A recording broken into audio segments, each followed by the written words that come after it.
Hello, everyone. This is Jonna Burke with Burrell's Luce, the roaming Bulldog reporter at the PR Agency Management Summit. And would you please introduce yourself? Brad Schwartzberg. I am co-chair of the corporate department at Davis Gilbert. We're a law firm located here in New York City.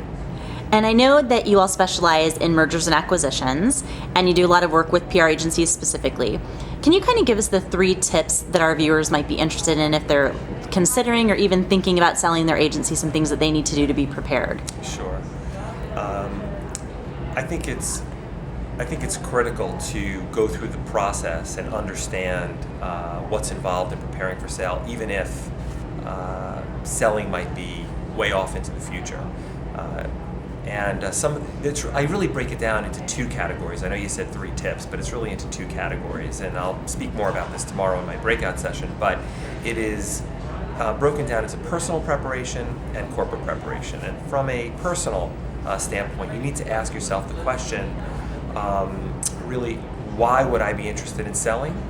And what am I looking to gain through a sale? Am I looking to just cash out and retire, or am I looking to perhaps capitalize on future opportunities and partner myself with a larger strategic organization that will allow me to take my company to the next level? And within that individual preparation, you have to look inside of your own organization and say, how is my PR firm owned? Am I one individual that owns 100% of the equity of the corporation, or maybe there's a handful of partners that have different agendas? Perhaps there's one partner that's getting up in their 60s and maybe interested in slowing down and retiring, and one of your partners might be in their mid-40s and really looking to launch and take the firm to the next level of their career. So it's important to have those conversations, and the approach is to be proactive so that at least you're armed if and when the event occurs. That's on the individual side. On the corporate side, it's to literally take a step outside of your company. You know your firm's strengths and weaknesses better than anybody, and to take a look at its assets and its liabilities, and in doing so, analyze it as if a buyer were to come in and look at you.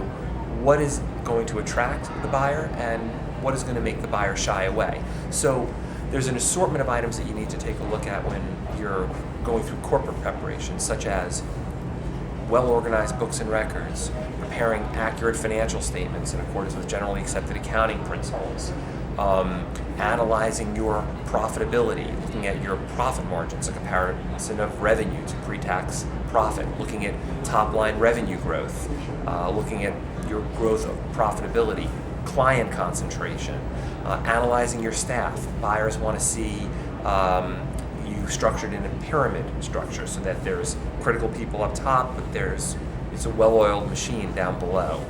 There's an assortment of things that you need to sort of go through, and the whole idea of preparing for a sale before you're actually under the microscope of being due diligence by a buyer is that you can be proactive in the approach. You can identify these issues early on and address them and rectify them on your own time schedule. And it's usually far less expensive to do it that way. You can do it in a much more reasoned approach, and it'll allow you to identify those potential weaknesses before you are presented with a term sheet, which ultimately could reduce your potential purchase price. Great. Thank you so much. I know that, I think every entrepreneur that goes out there dreams of the time when they can sell that empire that they've built up. And I think that these 2 factors to consider and to kind of gauge along the way are really crucial. We appreciate you sharing your expertise. My pleasure.